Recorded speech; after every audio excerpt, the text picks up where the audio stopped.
new day. This is a new day full of sound and light and expectation. Can you all hear me okay? New setup today. This day has been waiting for you. It's been waiting especially for you, to embrace you, to guide you. This day has been waiting with open arms, especially for you. This is the day we have been given. Let's not waste it. Come now, and let us worship together. Please rise and bow to your spirit for our first hymn, 361, Enter, Rejoice, and Come In. It's a peppy tune, 361.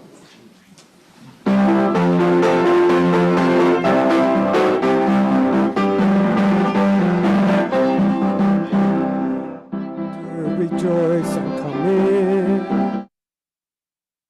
Rejoice and come in. Today will be a joyful day. Enter, rejoice.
Welcome, everyone.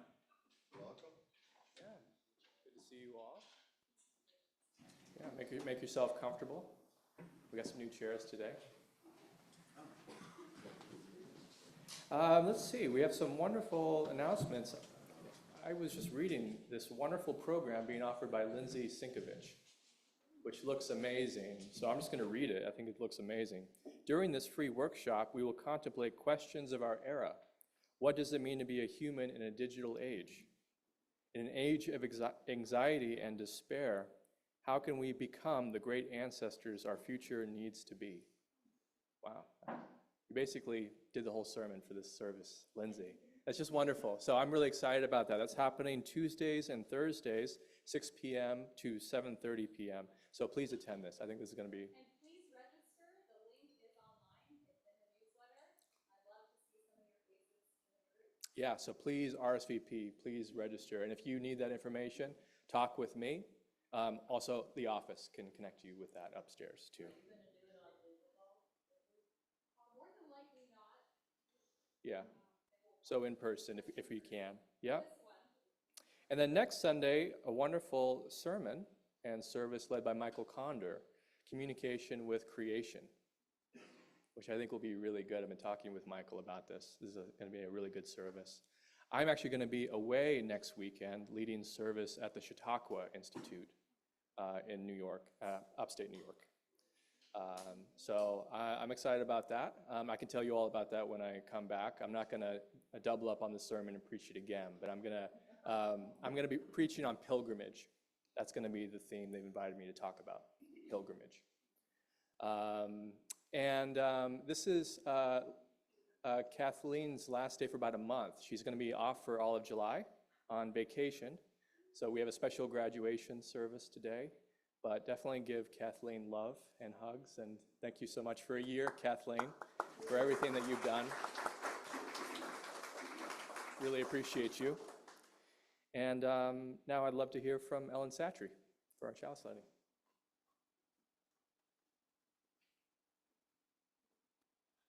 Good morning. Our monthly theme of renewal kind of made me think of other words suggesting again, meaning again, such as relearning, reminder, reevaluation, re-energized. Lowell and I experienced all of those when we attended last week's conference of Equal Exchange. That's our worker-owned cooperative that supplies us with coffee. We buy coffee from them. The most powerful story that I heard was about Equal Exchange olive oil produced in the West Bank of Palestine by olive growers. The story went like this. About a century ago, upon the fall of the Ottoman Empire and the takeover of Palestine areas by the British, a man stated that he would not trade one master for another master. So he emigrated to the United States. His descendants, of whom there are many, I understand, did not forget their family or their roots in Palestine. This man's son, whom I met and heard at the conference, now markets huge quantities of the Equal Exchange olive oil produced in Palestine. Now, olive farmers in that part of the world have never had an easy time of harvesting olives from trees that might be 100 or so years old. And the current conditions, as you would guess, have made it even more difficult and more dangerous for these olive growers. And therefore, I think, much more crucial that we support the efforts of such farmers. And one way we can do that is through the purchase of olive oil marketed to us through Equal Exchange. So in the coming couple of weeks, watch this area because we will order and have available what sounds to be delicious olive oil from the Palestinian olive growers. I came away from the Equal Exchange Conference re-energized to help those farmers as well as all the other workers around the world. So in that spirit of renewal, we light today's chalice.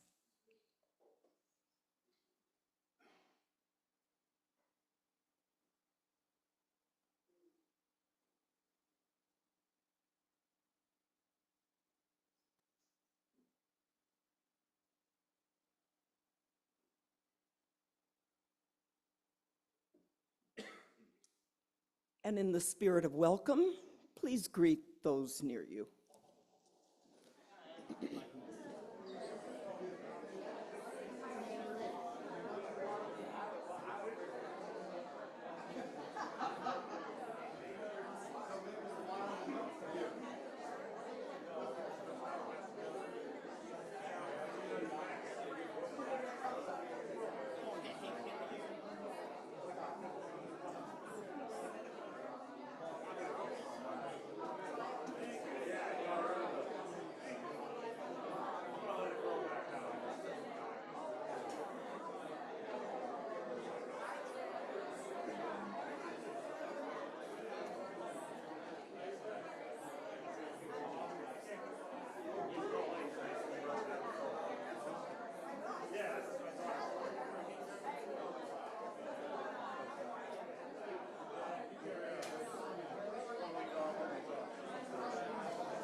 Good morning. It only seemed quick. So this morning, instead of our traditional story, we are going to be presenting the children and parents of some of the children who couldn't be here today, and grandparents, some certificates for completing our Jedi training class. And I just want to let you know how much fun I had, and I hope the kids did too, especially playing with our lightsabers and doing yoga and making fun of each other when we couldn't do some of the moves. I'm not staring at any particular person. Yeah, it was a lot of fun, and it wasn't just about having fun and quoting the reciting the Jedi charge or the Jedi code. It was also about other things, which I have written on the certificate. So if any children are here who were in the program for at least one day, could you come on up? So of course we did have a lot more children in the program, but this is summertime. Hey, they're gone. They've gone places and they're doing fun stuff. But I'd also like for Liam and Michael to come up as well for your grandchildren and children. And the first thing I want you to do is to each of the children need a lightsaber to take home. So go ahead and take a lightsaber. Don't take those two black ones though, because they belong to someone. So you as well, 2 each for the 2 grandchildren. And can you also speak the names of your grandchildren into the microphone after you grab that lightsaber? One for each child. One for each child, okay. Yeah. And All right, I'm accepting on behalf of Cassie and Cammie Emmert Lum. thank you. And you are? I'm Bridget and Eva's dad, and I'll take their, thank you, they're very good kids. They all are. So let me tell you what the certificate says. Jedi Training Certificate of Completion, let it be known to all in the galaxies that this child has successfully completed Jedi training. In recognition of their discipline, dedication, and mastery of the Force, we hereby bestow upon them the title of Jedi, and they shall no longer be referred to as a Padawan. With this certificate, we recognize them as a true Jedi, and they are entrusted to continue to bring balance and harmony to the galaxy. And so your names aren't written on there yet, but you can write them however you want if you don't have your name on it already. But I have signed it already, so that's yours. And here is yours. Don't go away. And then we have 1, 2 for you. I think, can you count those? Make sure there's 2 of them, and I got to get you one more. I'm going to sign one more for you. Is it 2? I'll wait. Okay.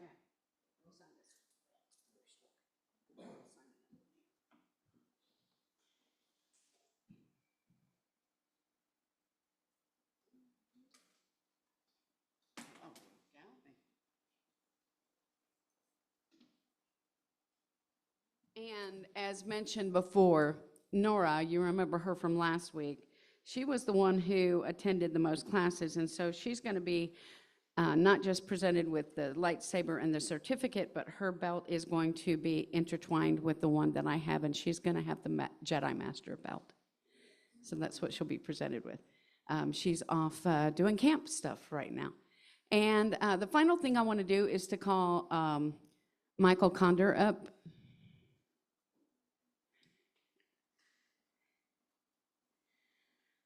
Michael, I present you with this lightsaber for help, not only helping us in class, but also loaning us lightsabers.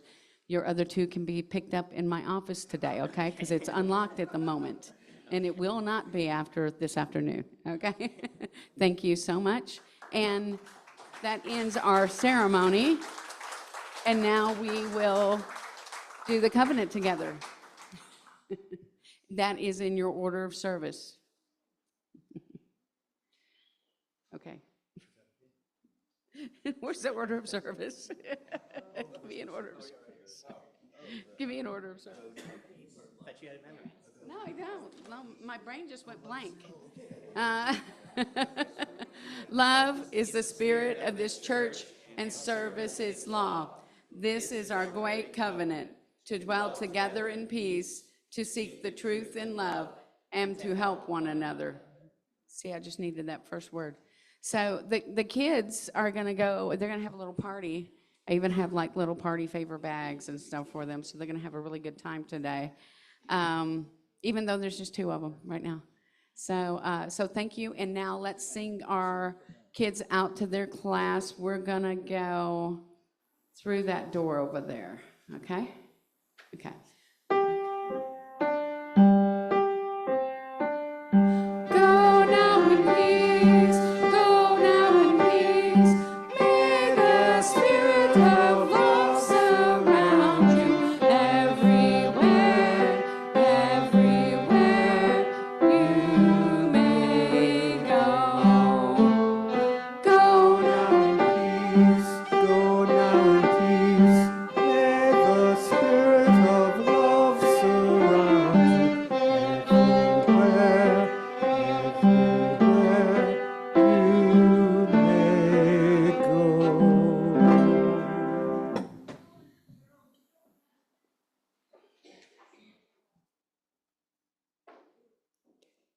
Every week in our service, in addition to our pledge requests, we take up an offering. And it's good to remind ourselves from time to time that the offering is symbolic as well as practical.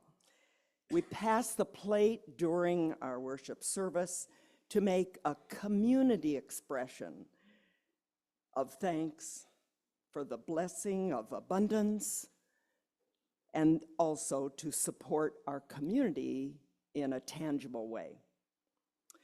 This month, our undesignated gifts go to the minister's discretionary fund. Now, that fund exists so that the minister can respond to specific requests for financial assistance, either from individuals, families, groups, either within our congregation or outside the congregation. Our church is supported by pledged income and donations from our members and friends of the congregation, like all of you. If you wish to make the offering to our church, please indicate so on your check. Right now, we don't have envelopes for you to put cash donations in, so see us later if you want to make a donation to your pledge or a donation to the church, and that way. Thank you for your generous spirit. We'll now receive the offering that supports the life of this congregation, the life of Youngstown, the whole Mahoning Valley, and our wider world.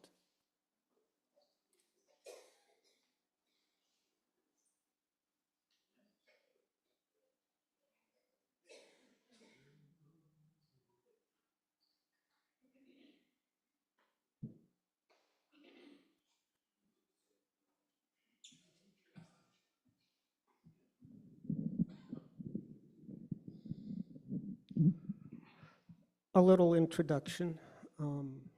I've had in my mind for a while some way of setting the Declaration of Independence to music in some way.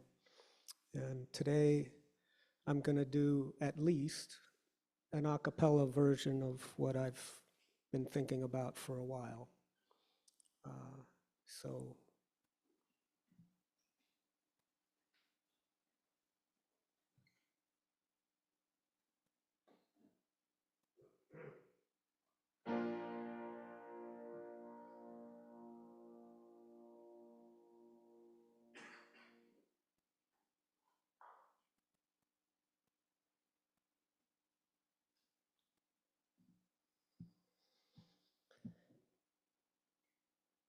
we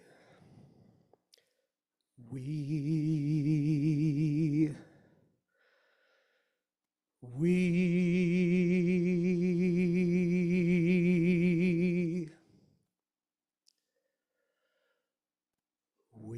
hold these truths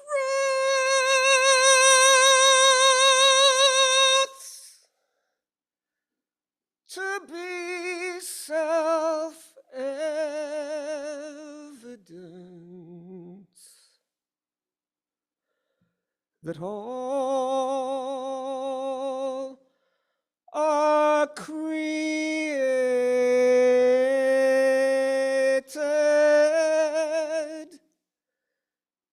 equal, that they are endowed with certain unalienable rights, that among these are life, liberty,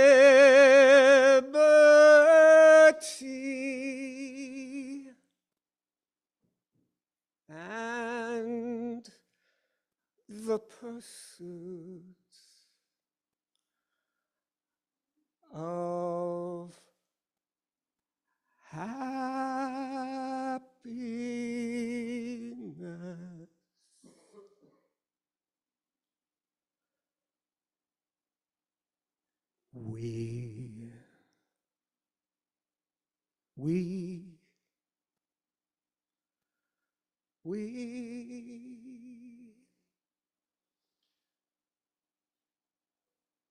We hold these truths to be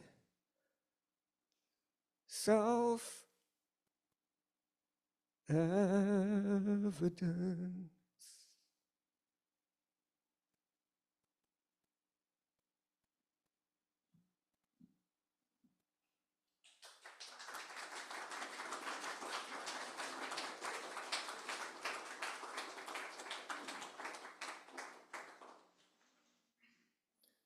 We'll sit with that for a moment.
I Hear America Singing by Walt Whitman, 19th century American poet. I hear America singing, the varied carols I hear, those of mechanics, each one singing his, as it should be, blithe and strong. The carpenter singing his as he measures plank and beam. The mason singing his as he makes ready for work or leaves off work. The boatman singing what belongs to him in his boat. The deckhand singing on the steamboat deck. the shoemaker singing as he sits on his bench, the hatter singing as he stands, the woodcutter's song, the plowboys on his way in the morning or at noon intermission or at sundown, the delicious singing of the mother or of the young wife at work or of the girl sewing or washing. Each singing what belongs to him or her and to none else. The day what belongs to the day. At night, the party of young fellows, robust, friendly, singing with open mouths their strong, melodious song.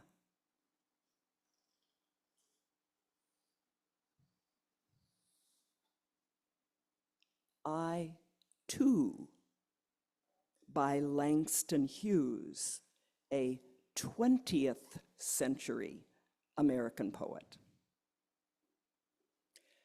I, too, sing America. I am the darker brother. They send me to eat in the kitchen when company comes, but I laugh and eat well and grow strong. Tomorrow, I'll be at the table when company comes. Nobody'll dare say to me, eat in the kitchen, then. Besides, they'll see how beautiful I am and be ashamed. I too am America.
Sometimes recite a verse to me from the Gospel of Luke.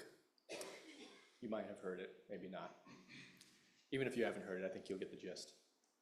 Are not 5 sparrows sold for 2 pennies?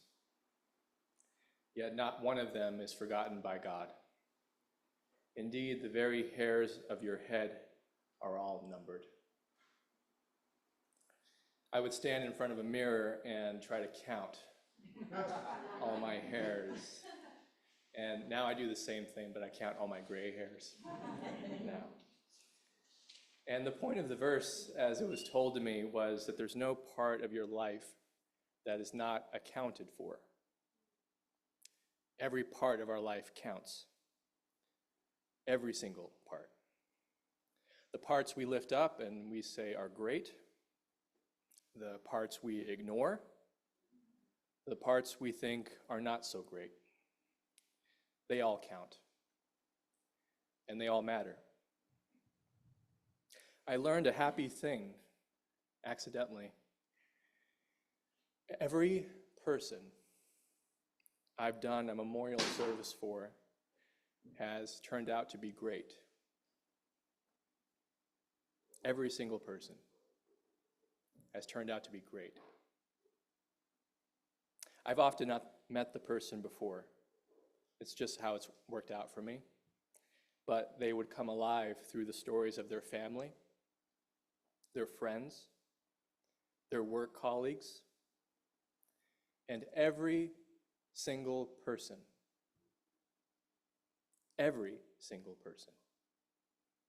without exception, was great. Some had very successful careers and public names. Some had no employment. Some had a partner, children. Some were single and lived alone. Some were young. Some were old. All of them, like you and me, had struggles. They had edges. But they all expressed something great. A greatness that could not have been expressed by anyone else. And even their shortcomings were part of that greatness, part of the wholeness of how they were. Everything counted, everything. I've been thinking of this topic, Make America Great. Do you like my red tie?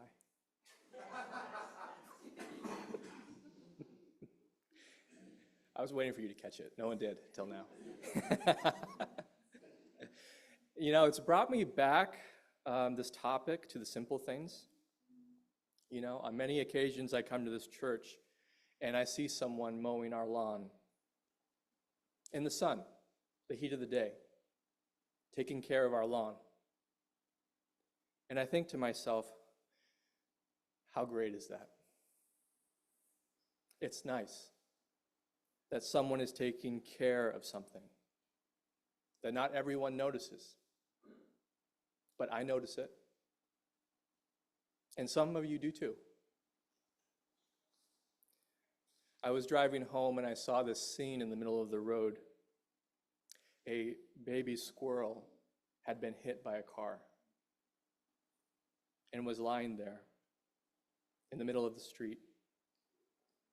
The same squirrel that would come to our bird feeder and chase their other little squirrel sibling around the tree in our front yard. Jennifer, my wife, she carefully moved this little squirrel body from the road and put them in the woods. And I thought to myself, is this squirrel part of America's greatness? And it really wasn't a question. Of course this squirrel is. Every creature alive here is that greatness. It's what makes this place great. The beginning of this country as we know it is the whole reason we're all in this room right now. That's not a small thing. The beginning is full of complexity and missed opportunities And I think one of the biggest opportunities is to look around, which you can do right now. Look around and notice the greatness we are encountered with on a daily basis.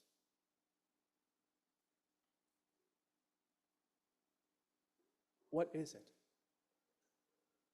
This greatness. It's not a thing.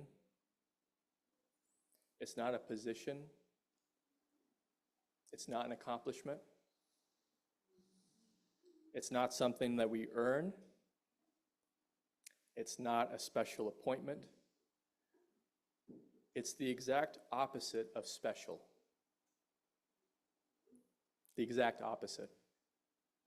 It's as common and wondrous as dirt, as wondrous and common as you and me.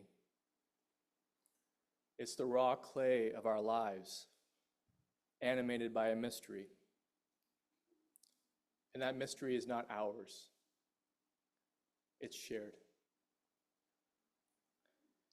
I feel like this would be a great time to say what I've said before. I think this is the best time in human history to be alive. Right now is the best place to be alive. Youngstown, Ohio, in 2024, in the United States of America. And to me, that doesn't make this exclusive. My hope and my prayer is that someone right now in Palestine, in Ukraine,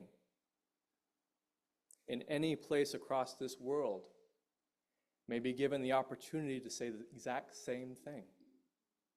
To say, this place is truly great.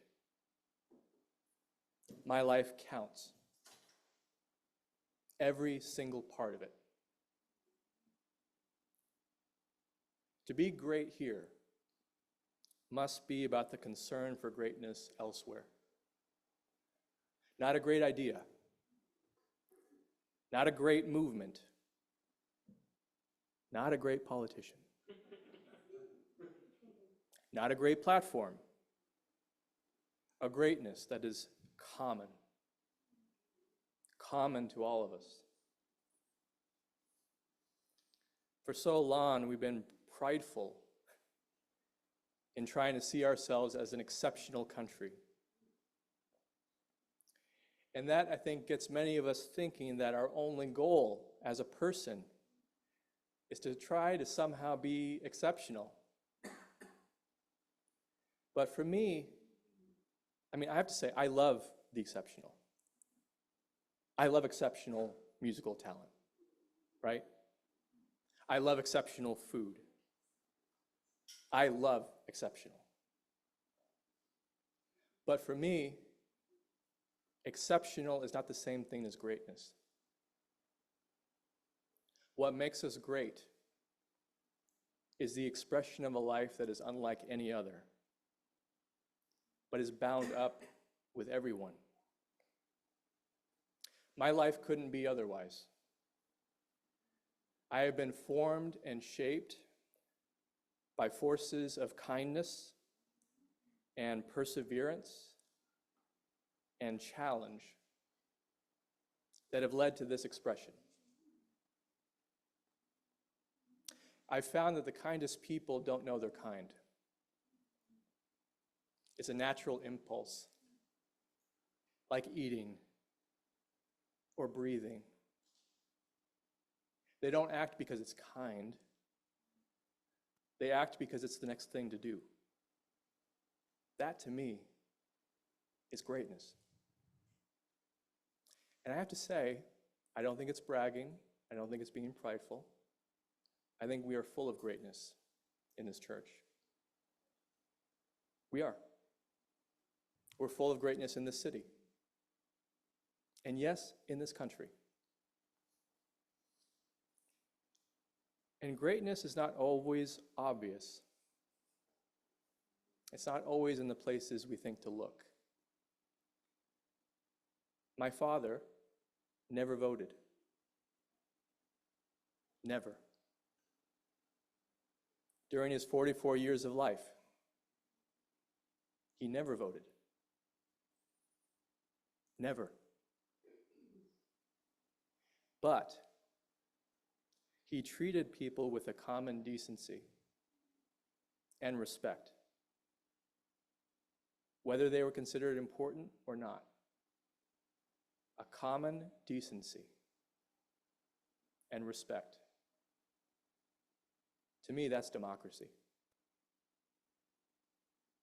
That's an expression of democracy. A true expression of democracy from someone who never even voted. And to many of us, that might sound sacrilegious. How could you never vote? How could a person never fill in the blank? And I've learned in ministry, before casting judgment, take a step back. Take a step back. And we might notice greatness that never occurred to us before.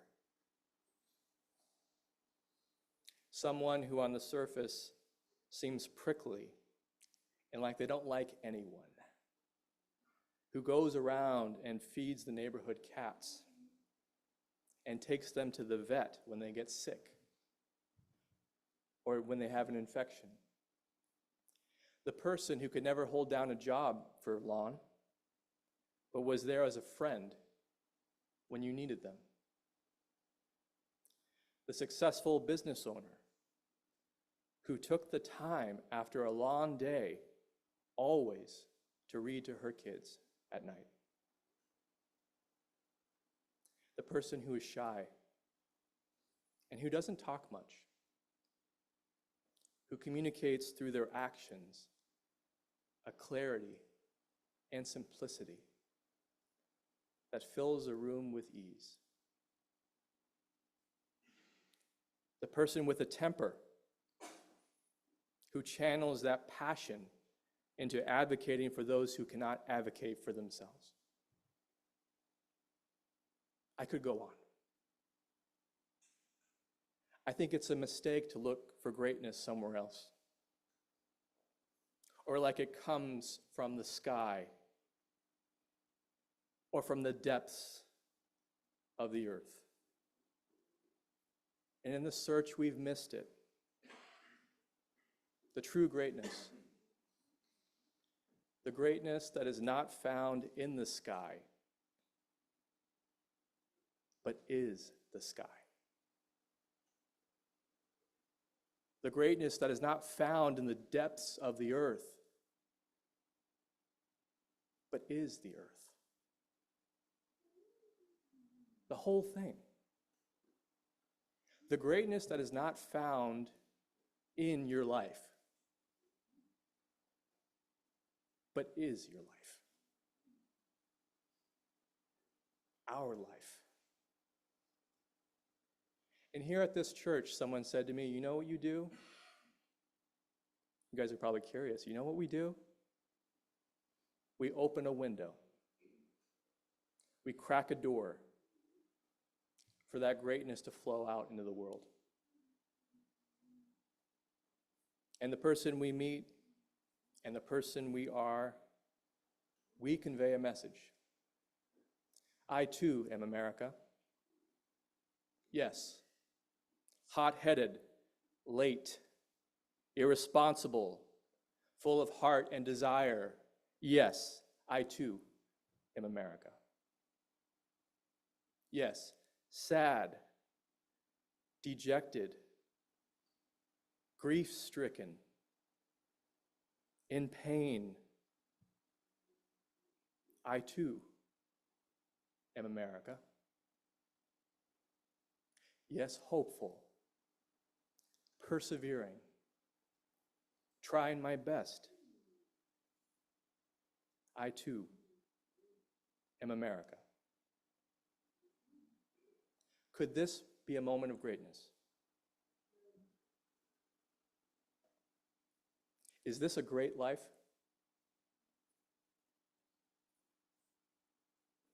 I think we make it so. It happens in the act of making it great. It happens every time we extend not just our empathy, but our whole lives to each other. We let lives from all over the world touch our own. We let their cries and their celebration touch us. And we come back to our covenant to serve those we can. We have Ukrainian refugees here in Youngstown, in the United States, at large. We do. In Youngstown, we have families, children from all over the Middle East, with a connection to Palestine. We do. We have a Jewish community that came to this country hundreds of years ago, fleeing persecution, trying to make a home here. And when we watch the news, and when we return to our daily lives, as we become aware of our own griefs, our pains, our own hopes, to know we are not alone in those. To remember that there are other lands too, with griefs, pains, and hopes. That remembrance is greatness. It's greatness. It's not a special or hard thing to do.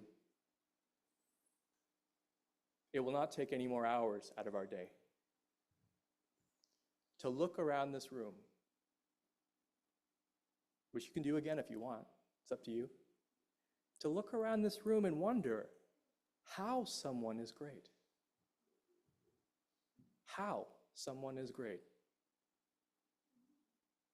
To find out for ourselves up close the expression of a life we have never encountered before and we will never encounter again. To wonder about how we, the people, have gotten so lucky to share this time together. How lucky to share this time together. Like this. If that's not greatness, I don't know what it is. The founders of this country had a vision of greatness that included possibilities no one was sure we could actually live into. And we are that experiment. Some have said a failed experiment. But I look at my life, and I look at other lives that I know, and I see that failure sometimes is a synonym for greatness. That attempt to do the impossible sometimes is better than settling for the possible. The attempt, to me, is the whole greatness. And I think it matters what we are attempting to do. To attempt to express in any of these things, even in failure, to try to express love, compassion. You may not be able to see it, courage, hope. To offer my own life as a failed experiment for the ages.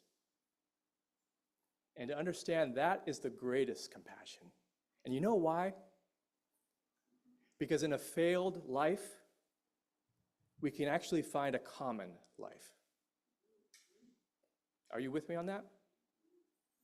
I can see in that attempt and failure my own life. And others can see in their life that attempt and failure. And that common failure is more durable and more lasting than any exceptional success. Are you with me on that? The common desire to make an attempt, whether we succeed or not, that is greatness. It's greatness. Some people have noticed that when they come up to me and they'll say, I have some hackneyed plan to do something good. And they expect me to say, no, that's going to fail. But I never say that. Never. And that surprised many people. As long as no one is being harmed, I say try it, pretty much without exception. Try it. Try it. Try to live your life the best you can. Try to do something nice for someone. It might fail. It might. But if we lose that capacity to make an attempt and fail, I worry we'll lose sight of greatness. We'll miss that even the failure counted. It was part of the greatness. So, go out on this sunny day and greet your neighbor. Greet yourself. Greet the stranger who's getting coffee next to you. Greet the failures of your life. And may we be unafraid to meet each other there. May we hear the music that rises up from the raw clay, proclaiming an anthem that resounds when no one is watching us. May we discount nothing and no one. Like the gospel says, may we aim to acknowledge the splendor of every creature, to aim to count the hairs on every precious head. May we let our doubts lead us into greater vistas of greatness, ones that go beyond our inherited prejudices. May we enjoy days off from work. Looking forward to that. And let us contemplate what our real work is, actually. To wonder what is working through our lives right now as we sit here, as we leave. May we catch a glimpse of greatness in the failure we've tried to get away from. The failure of this experiment as our life. This country. And may we see through that failure towards something larger that we can imagine. A sun rising up through our lives. A sun that is the exact opposite of a battle hymn. Binding us closer rather than dividing. Bringing us together rather than further apart. A song of thanksgiving for all that has brought us here and all that is carrying us forward. May we carry in our hearts greatness, greatness in our common life together. As we sit down and eat and talk with each other, may we hold our judgment back just a little bit, just enough for something to come to us clearly. A greatness that surprises us. Something that we did not make happen, but something that we made together. Please pray with me. Spirit of love, I'm so grateful for all this music and all these fans, this cool air blowing through. So grateful for every single person that made it out of bed this morning and even those of you online, and I know who you are, who are comfortably in bed at this moment. That's totally cool too. We're so glad that you're here.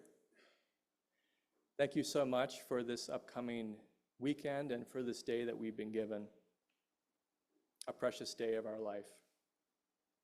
May we treasure it and live it. All this we pray. Amen. Please rise and body your spirit for our closing hymn. 149, I believe. 159, thank you, 159. This is our song.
We extinguish our chalice, but not the light of truth, the warmth of community, the fire of commitment. These we keep in our hearts until we meet again.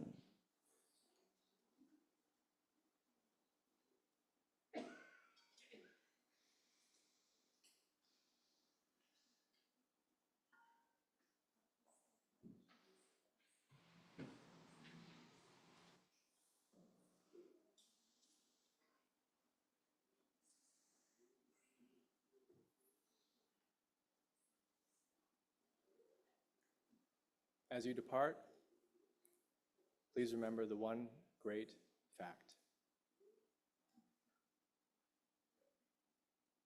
You are loved and never truly alone.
Thank you.